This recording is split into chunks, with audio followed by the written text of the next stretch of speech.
Hi, my name's Dave. I'm your host. You're listening to The Last Podcast, where the first shall be last and the last shall be first.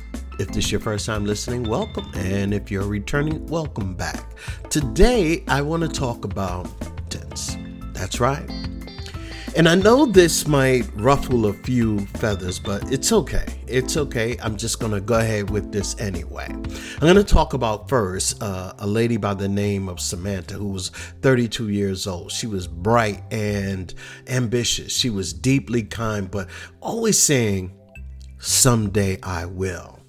Someday she would start her nonprofit. Someday she'll write that children's book about grief. Someday she'll travel to Italy and eat pasta under the stars. But Sunday kept getting postponed for promotions, for people pleasing, for fear. Then came the moment that changed her life. A routine checkup, a scan, a doctor's pause. Then the words, Samantha, you have 6 months. It felt like a midnight sentence. Like time had ambushed her, but instead of crumbling, Samantha woke up. She cried, then she chose to get busy. She chose to live every day like it was the last day on earth. She wrote the book in 6 months. She started a nonprofit 2 months later, held workshops about grief for children. She even got to Italy, yes, under the stars, with tears and laughter and good wine. She didn't waste time on what drained her anymore. You know, the basics, all the things that we let drain our lives. She stopped asking for permission. She lived wide open, like life depended on it, because now she understood it did. The miracle. A follow-up scan revealed the diagnosis was wrong, but Samantha never went back to who she was. The woman who lived afraid of her own potential had died, and in her place was someone who knew what mattered. Now, I wanted to read that story because this is about the death sentence, right? What if and you know what? Let me just go back to this. Imagine for a moment that someone, or hypothetically, someone received news that exactly 12 o'clock midnight tonight, their time on earth would be over. No appeals, no delays, no miracle, just a ticking clock counting down the hours, the minutes, and the seconds until their undeniable end. Now, bear with me. Imagine that someone was you. What would you do?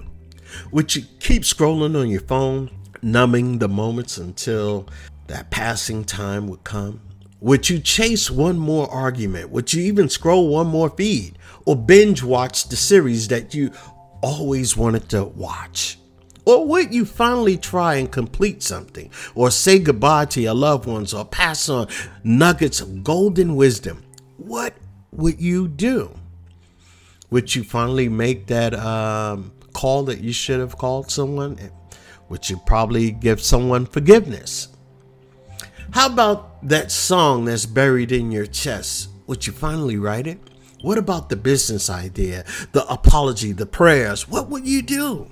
If you knew midnight tonight would be your last breath, would you live today with urgency, precision, and purpose? Every minute counts.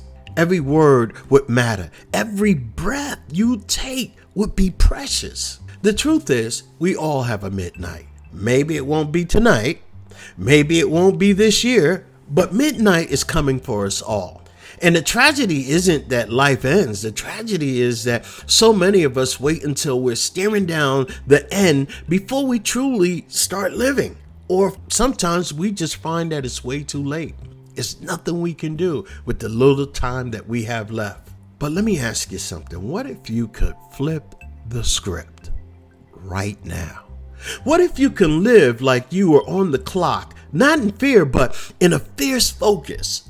Live like it matters, because it does. If that midnight sentence lit a fire in your heart, good. That fire is clarity. It's a sacred reminder that time is the only non-renewable resource we have. Most people probably waste time. like they're going to live forever. If anything, I've learned in the past couple of years that time is precious and tomorrow is not promised to anyone.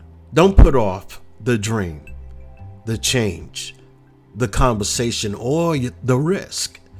Don't wait for permission or perfection. Don't waste your genius, your energy, your soul waiting for someday, because someday is a lie, and midnight always comes faster than someday. I want you to remember this. You can live like you're on a deadline. Start your day with death in mind. It's not morbid, it's motivational. Begin each day with a simple question. If today was my last, would I be proud of how I spend it? Prioritize your purpose. Drop the distractions. Say no to whatever that drains your day. Say no to it. Focus on your calling, your craft, your contribution in life. Take one scary action daily. The business call, the confession, the commitment. Risk discomfort. That's where life changes. Write your legacy in real time. Don't wait for a eulogy. Speak life, build love, serve others. Let your actions be the message you leave behind.